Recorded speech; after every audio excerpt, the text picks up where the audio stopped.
Hey, today let's talk about some tips to manage your team as a product director. I have been a product director and been in different product leadership roles since 2017. I have been a director of product management or product director.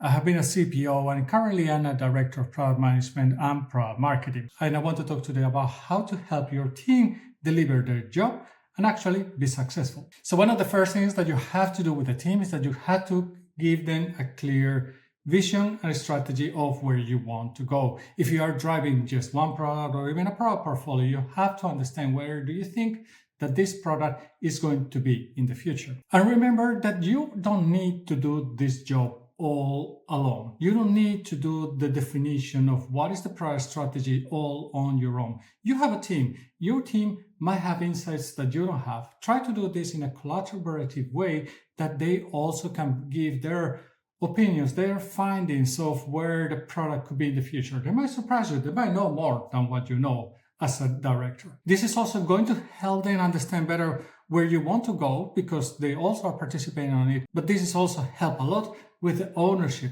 of this strategy, of this vision, because they have participated on defining it. They are invested on it. They are going to be much more committed to achieve this vision that you have as a team for this product. One of the very important aspects of having such a strategy or such a vision is that it's going to help your team prioritize, understand what are the things that are getting me closer to that vision or closer to those strategies, and what are the things that, well, probably they are going to take me in a different direction. The next tip that I have is that you have to give your team a framework to work. Don't expect that everything is going to have a way of working, that everybody's going to be aligned, that everybody's going to know what to do. This is not going to be always the case. In some cases, if you have a team that is working and they're doing things fine, you probably don't need to touch much. But if you have a team that is maybe struggling with getting things done, maybe they are struggling with dependencies, they're struggling with overloads of the amount of work that they have, you have to be able to set up a framework together with the team. Of course, it's better that they agree, that they understand why they should be working in a certain way. This is going to help them focus. This is going to help them prioritize. This is going to help them find dependencies. This is going to help them help each other. If you think about a framework, what you are trying to achieve is you have some kind of certain common way of working. This is going to be more predictable for them, where to find information, understand what other team members are doing, and understand where they can find that information, what they are doing. If everybody's doing things in a different way, somebody's doing and tracking their work in Notion, somebody's going and doing it in PowerPoint or Excel or Word or Jira or whatnot, this is going to be very confusing for teams if they are using very different tools, very different ways of doing their work. And it's going to be difficult for them to maybe align and understand the dependencies of the work that they are doing. I'm not saying that we think that different teams should have always and use always exactly the same tools, by the way, and use exactly the same framework. That's not the case. Different teams might have different ways of working, and that's fine. But the team has to have that common framework that is going to help them align. The next aspect that is very important as a product director, as a director of product management, or even a CPO, is that you have to give your team room to talk and to talk about the things that affect them and talk about the maybe issues they have on their work. And this has to be a, let's say, safe space for them to have those discussions, that they can give feedback about what they see that maybe is not working, and that you can potentially help them to try to smoothen those problems that they have. Many times as a product director, by the way, you're not going to have all the answers. You're not going to necessarily know how to solve every single problem. What you have to try to do is to try to help them to be able to find the focus, to be able to find the time and the space to be able to do their job. That's what most of the people want to do. If you help them in that, let's say, problem that they have, then you are giving them value. You are a product for them, or a solution, or a service, or something like that. But anyways, you are really there to remove those roadblocks that they have to be able to do their job. And you, of course, can do this many different ways. You can help them prioritize. You can help them take decisions of what should be more important at a certain point or another. You can help them potentially delegate things to or tasks to another team members or to another people in the organization. And potentially some of the tasks, of course, they're going to get postponed and they're going to have to say no because, well, this is part of what being in prior teams is. You cannot say yes to everything. You cannot try to achieve everything. There's no time. You get a ton of ideas, you get a ton of tasks that people want you to do, but not all of them are contributing to the goals that you have, not just as a team, not just as a person, but as a business. And those are the ones that you have to prioritize. So one of the things that I have tried in the past is when the teams feel very overwhelmed and they have a ton of tasks, it's like, okay, what is our strategy? What are the main items in the roadmap? What are the things that are non-negotiable now?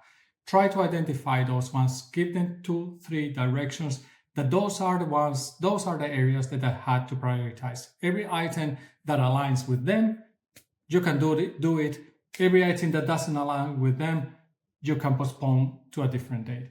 I'm not saying that you have to do it exactly like me. This has worked for me. You have to analyze your situation, but you have to be able to help the team find what are going to be those priorities, those areas that they had to focus at a certain time, and which ones are the tasks that at this point they can say no or they can say later. The other one that I wanted to talk about is that you have to help your team grow. Your team also wants to develop. Everybody, most likely, everybody wants to develop in their careers. They want to grow. They want to have more knowledge. They maybe want to become a manager. They want to drive teams to be successful. It can be whatever. Different people will have different aspirations. But you as a director of product management, you have the capability to help them grow in their career. This doesn't mean that you have to drive it yourself, but you can together with them work on what are the areas that they can start focusing to help them develop in their career.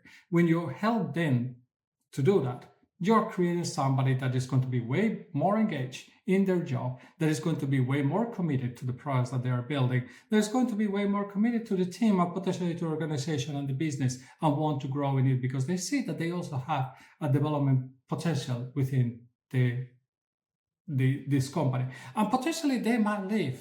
And that's fine as well, because it will happen. People will change jobs. It's not the end of the world. This is something that happens naturally. You have to build teams that are successful. The more successful teams that you have, the more you are going to attract talent. The more attractive you are going to be as a company, as a team for people to come and join you. So pay attention to these things because this is going to help you build really successful teams and help them, enable them to succeed on their own. The next aspect is that you have to know your team. Different team members are going to have different seniority. They are going to have different knowledge. You have to understand this because once you understand this, you are going to be able to give them room to grow. You are going to help them or be able to understand better what kind of feedback they're going to give you. Help them or enable them to drive different initiatives. More senior people typically are going to own more the products. They're going to drive them, and you should give them room, let them do it, and help them when they have questions or when they want to review, for example, their plans with you. Finally, as a director of product management, you are not going to have all the knowledge. This is something that you probably know. You don't know everything, but you can admit this to your team. It's not the end of the world that you admit that you don't know everything. You might not have experience in certain areas where maybe your team members have experience, and maybe nobody in the team has that expertise. So how can you find help to actually develop that expertise within your team? That is your role. Doesn't mean that you need to have all the answers. Doesn't mean that you need to know everything. And it's fine that you acknowledge this to your team. Your team also will understand that you have strengths, that you will have weaknesses. This is completely fine. Everybody knows that each one of us has this. It's not good to play pretend and pretend that you actually know every single answer and that you can actually, just wing it. This is a problem when you just go and wing it and just try to give the perfect answer every single time. Most likely you might be giving wrong answers, you might be giving wrong directions, you might be focusing on the wrong things. Better acknowledge your strengths and of course reinforce them and acknowledge also the areas where you don't have so much knowledge, and try to find who has knowledge within your team and delegate that to them, because they're going to do a much better job. And if you don't have anybody in the team, that's fine. Discuss with the team, try to find how can you get help, maybe from others, contracting or whatnot. So there are many aspects to take into account when managing teams as a product director, or as a director of product management, or as a CPO or VP of product, whatnot. But I think that these are some of the ones that I find the most important and that I find the most efficient to first help the team succeed, help the team do their job, and create a team that is going to be very engaged and that is going to drive a product culture within your team and within the company. So, but what about you? What are the tips? What are the areas that you think that are the most beneficial to focus on when you are managing teams? Please comment below and let us know. We might all learn something, because obviously we don't have all the answers. If you want to know more about what being a product director is all about, go check out this video. I will see you in the next one, and remember, stay safe.